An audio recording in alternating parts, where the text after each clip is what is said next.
الحمد للہ رب العالمین والعاقبۃ للمتقین والصلاة والسلام علی سید الانبیاء والمرسلین وعن عائشة رضی اللہ تعالی عنہا قالت قال رسول اللہ صلی اللہ علیہ وآلہ وسلم خمس من الدواب كلهن فواسق يقتلن في الحل والحرم العقرب والحداءة والغراب والفأرة والقلب العقور متفق علیہ۔ سیدہ عائشہ صدیقہ رضی اللہ تعالی عنہا سے روایت ہے، بیان فرماتی ہیں کہ رسول اللہ صلی اللہ علیہ وآلہ وسلم نے ارشاد فرمایا، خمس من الدواب، جانوروں میں سے 5 قسم کے ایسے جانور ہیں، کلہن فواسق، جو پانچوں کے پانچوں فطری طور پر اور خلقی طور پر ظلم اور جرم کے عادی مجرم ہیں، بد کردار ہیں۔ یقتلن، ان کو قتل کیا جائے گا، فی الحل والحرم، حل اور حرم کے اندر، العقرب بچھو، والحداءۃ اور چیل، والغراب اور کوا، والفأرۃ اور چوہیا، والکلب العقور اور کاٹ کھانے والا کتا۔ متفق علیہ، یہ بخاری اور مسلم کی روایت ہے۔ اس حدیث مبارکہ کے اندر سب سے پہلے جو الفاظ استعمال ہوئے ہیں ان کی وضاحت ہم سمجھ لیتے ہیں، پھر بات کرتے ہیں جو بات اس حدیث مبارکہ کے اندر موجود ہے۔ الدواب، یہ دابۃن کی جمع ہے، اور دابہ ہر اس جانور کو کہتے ہیں جو زمین پر رینگتا ہو، زمین پر چلتا ہو۔ پھر عموماً اس کا استعمال 4 ٹانگوں والے جانوروں پر ہونے لگا۔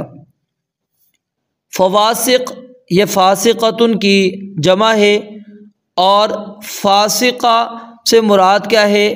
بد کردار، نافرمان۔ مطلب کیا ہے کہ یہ 5 قسم کے جانور اپنی فطرت کے ہاتھوں جرم، ظلم، ایذا اور زیادتی کرنے پر مجبور ہیں۔ یعنی دوسرے الفاظوں میں اگر ہم اس کو کہیں تو کیا کہیں گے کہ یہ موذی جانور ہیں، یہ ایذا تکلیف پہنچاتے ہیں۔ تو فواسق ان کو کیوں کہا گیا ہے؟ کیونکہ ان کی خباثت، ان کا نقصان زیادہ ہے، اس وجہ سے ان کو فواسق کہہ دیا گیا۔ یقتلن، کہ ان کو قتل کیا جائے گا، فی الحل، حل کے اندر۔ الحل سے مراد کیا ہے یہ چیز سمجھ لیں، اور الحرم سے مراد کیا ہے؟ حرم یہ تو بالکل واضح ہے کہ جہاں پر محرم داخل ہوگا احرام کی حالت میں، یعنی جو حدود حرم ہے، آپ جس کو آپ کہتے ہیں جہاں سے میقات دوسرے لفظوں میں آپ نے پیچھے پڑھا، تو جہاں سے حاجی یا عمرہ کرنے والا شخص احرام باندھ کے آگے آئے گا اس کو کہتے ہیں کیا نام ہے؟ حرم۔ اب جو اس سے باہر کا علاقہ ہے اس کو کیا کہہ دیتے ہیں؟ حل، حلال، یعنی وہاں پر کسی قسم کی کوئی پابندی نہیں ہے، حرم کے اندر کیا ہے؟ پابندی۔ العقرب کس کو کہتے ہیں؟ بچھو کو کہتے ہیں، یعنی معروف جانور ہے، اور اس کا ڈنک بے حد زہریلا اور اذیت ناک ہوتا ہے۔ تو اسی حکم کے اندر کن کھجورا بھی شامل ہے، کیونکہ اس میں بھی زہر ہوتا ہے، اور اسی طرح سانپ بھی ایک زہریلا جانور ہے، بلکہ کیا ہے، وہ بندے کو ہلاک بھی کر دیتا ہے اس کا زہر۔ تو یعنی ہر وہ جانور جو زہر رکھتا ہو اور اس کا زہر شدید اذیت کا یا موت کا باعث بن جاتا ہو، وہ اس حکم کے اندر داخل ہے۔ والحداءۃ، حداء چیل، یہ ایک معروف پرندہ ہے جو گوشت کو اور گلے میں پڑے زیور کو اچک کر لے جاتا ہے۔ یہ پرندہ سرخ رنگ پر بے حد دیوانہ ہوتا ہے، تو یہ موذی جانور کے ساتھ ساتھ مردار خور بھی ہے، اور ساتھ میں کیا ہے؟ لٹیرا ہے، اچکا ہے، یہ یعنی کہ ہار وغیرہ چوری کر لیتا ہے۔ اور اس کے بعد ہے الغراب۔ غراب کوے کو کہتے ہیں، اور کوے دو قسم کے ہوتے ہیں۔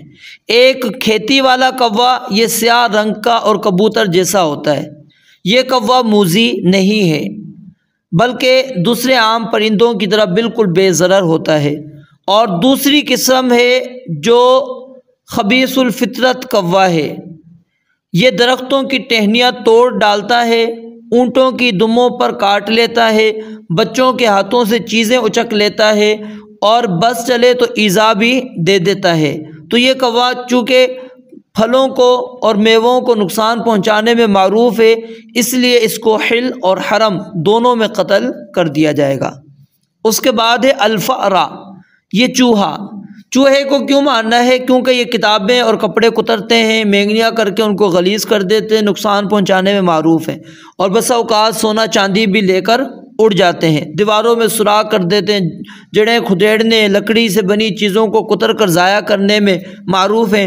تو یعنی کہ جو بھی ان کے حکم میں آئے گا اس کو بھی قتل کرنا جانور ہے اور جائز ہے۔ اس کے بعد ہے الکلب العقور۔ الکلب العقور کا معنی ہے کاٹ کھانے والا کتا، ٹھیک ہے، وہ چاہے کالے رنگ کا ہو یا کسی اور رنگ کا ہو۔ کالے کتے کو تو مارنے کا مطلق حکم موجود ہے، ٹھیک ہے۔ جب دوسرا جو کتا ہے جو کاٹنے والا ہو، ٹھیک ہے، جو زخمی کرتا ہو، کاٹتا ہو، جس کو پاگل کتا بھی ہم کہہ سکتے ہیں، تو اس کو بھی قتل کرنا ہے۔ اور اس کے اندر ہر چیر پھاڑ کرنے والا درندہ علماء مراد لیتے ہیں، جیسا کہ شیر، چیتا، تیندوا، ریچھ اور بھیڑیا وغیرہ اس کے اندر شامل ہیں۔ تو اس حدیث مبارکہ کے اندر جو مضمون ذکر ہوا ہے، اس مضمون کا تعلق ہے کہ محرم کو کن کن جانوروں کو حالت احرام میں مار دینا جائز ہوتا ہے۔ یعنی حالت احرام میں اگر کوئی محرم جانوروں کو مارے تو اس کا مارنا جائز ہے، تو اس حدیث مبارکہ میں اس کو ذکر کیا گیا، کیونکہ اس سے پہلے جو حدیث ہم نے پڑھی تھی سیدنا صعب بن جثامہ رضی اللہ تعالی عنہ کی، اس کے اندر کیا تھا؟ ہم نے یہ پڑھا تھا کہ جو حمار وحشی ہے، یعنی کہ بری جو جانور ہیں، ان کا شکار کرنا حالت احرام کے اندر کیا ہے؟ محرم کے اوپر حرام ہے۔ تو یہاں پر یہ بتلا دیا کہ یہ ایسی چیزیں ہیں 5، اگرچہ بندے نے احرام باندھا ہوا ہو، اگر اس کے سامنے یہ آ جاتی ہیں تو ان کو قتل کرنا جائز ہے، اس میں کوئی حرج نہیں ہے۔